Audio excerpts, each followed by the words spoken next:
Fil-Ħamruna du kif tlesta proġett ġdid li nistgħu ngħidu biddel id-dera tal-Knisja tal-Immakulata Kunċizzjoni, proġett li ġie inawgurat il-ħadd li għadda u li jinkludi t-tisbieħ tal-kopla minn ġewwa u l-installazzjoni ta' dawl ġdid. Dan apparti li matul is-sajf sar xogħol ta' manutenzjoni fuq in-naħa ta' barra tal-kopla fejn kien hemm diversi ħsarat fil-konkos tagħha.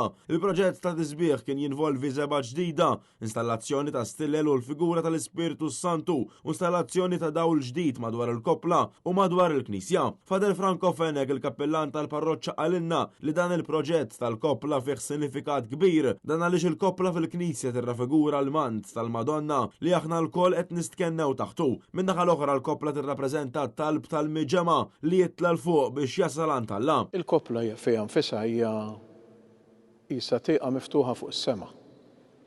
Jiġifieri li għax inti għandek liturġija li qed tingħaqad il-liturġija tal-art ma' dik tas-sema.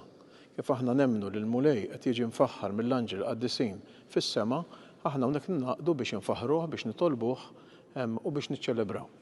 U allura hawnhekk hemm l-għaqda tas-sema flimkien mal-art, magħna li qegħdin fuq l-art. U allura l-kopla tagħti din l-idea ta' ftuħ lejn is-sema. U allura l-idea ġiet mill-ewwel li anke l-kopla tagħna, anke minħabba li l-Knisja tagħna hija dedikata l Marija Immakulata, nagħmlu din is-sema li se tinfirex fuq ras il-Madonna. Però fl-istess ħin qisha qed tinfirex fuqna l-koll.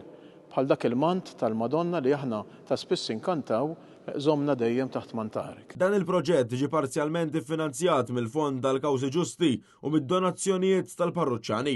Il-kappellan irringrazzja lil kulħadd għas-sapport finanzjarju li ngħata.